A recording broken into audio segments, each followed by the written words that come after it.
Stavros Dimas est commissaire européen en charge de l'environnement. Ce Grec croit en l'avenir des énergies renouvelables, en particulier du soleil, pour lutter contre le réchauffement climatique.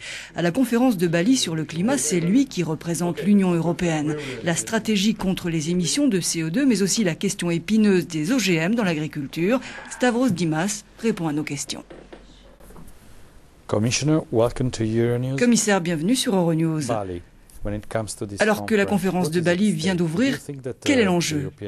Pensez-vous que l'Union européenne va réussir à mettre en marche une vraie coalition de bonne volonté contre le changement climatique? Il nous faut un consensus pour arriver à un accord international pour l'après 2012.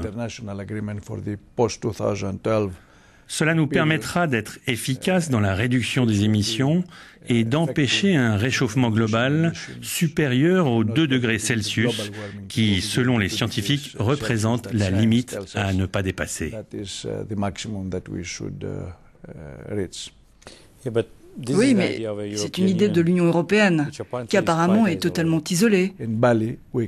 À Bali, nous pouvons avant tout nous entendre sur le lancement de négociations.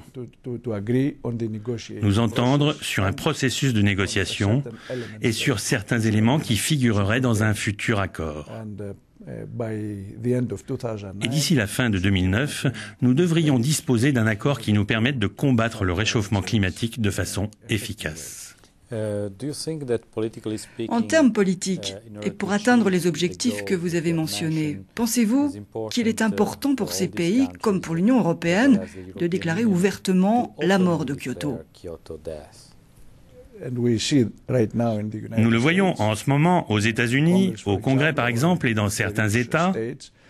On est en train d'introduire des quotas et des systèmes de droits d'émission qui, selon Kyoto, sont les moyens les plus efficaces de combattre le réchauffement climatique.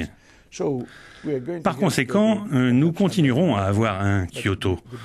Il y aura peut-être un autre nom, mais la structure de base de Kyoto va rester. Et comment nous allons nous y prendre pour que d'autres pays, en particulier les pays en développement, nous rejoignent, c'est un enjeu non seulement pour Bali, mais pour les mois et les années qui viennent. L'hiver dernier, vous avez eu une sorte de malentendu, appelons-le comme cela, avec l'un de vos collègues, le commissaire Verheugen, sur les émissions polluantes des voitures. Ne pensez-vous pas qu'il y a là un message contradictoire de la part de la Commission européenne? Non, je pense que le vice-président Verheugen et moi-même sommes d'accord avec les autres commissaires concernant le changement climatique et notre stratégie sur les véhicules. Cette stratégie est de réduire leurs émissions polluantes à 130 grammes au kilomètre, grâce à la technologie et à l'évolution des moteurs. Moins 10 grammes supplémentaires obtenus par d'autres moyens, par exemple l'air conditionné des voitures ou les biocarburants, ce qui fait qu'on pourrait atteindre l'objectif de 120 grammes par kilomètre parcouru.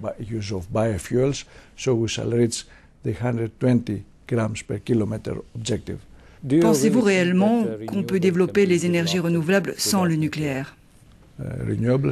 Les énergies renouvelables, non seulement je le crois, mais j'en suis sûr, vont se développer. Et je suis persuadé qu'elles vont jouer un grand rôle dans la lutte contre le réchauffement climatique et aussi dans l'orientation de notre industrie au sein de l'Union européenne.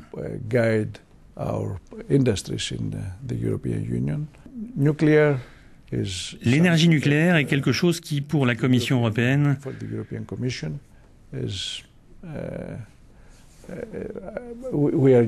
nous sommes neutres, dirais-je, car il y a certains États membres qui s'appuient beaucoup sur l'énergie nucléaire, comme la France par exemple. 80% de son énergie provient du nucléaire. Et certains pays comme la Finlande ou d'autres sont en train de venir au nucléaire, tandis que d'autres sont en train d'en sortir. Il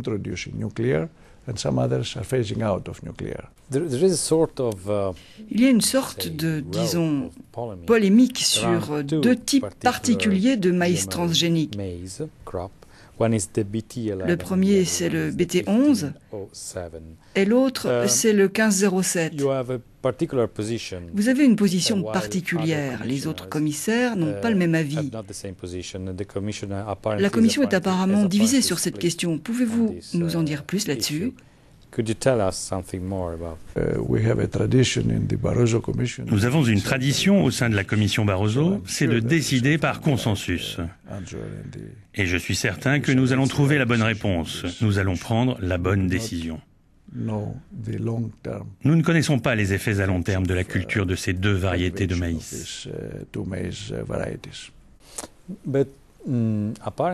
Mais apparemment, l'autorité compétente, l'Agence européenne pour la sécurité alimentaire, n'a pas donné un avis négatif sur ces deux variétés. Est-ce vrai? En matière de santé, vous avez raison. Mais concernant les effets à long terme, on a d'autres études qui indiquent qu'il pourrait y avoir des problèmes.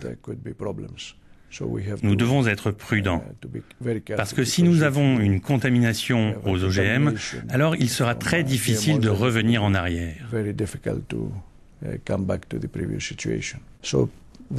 Par conséquent, il y a des différences d'opinion, et cela suscite certains problèmes. Car dans certains pays, l'opinion publique est très fortement opposée aux OGM.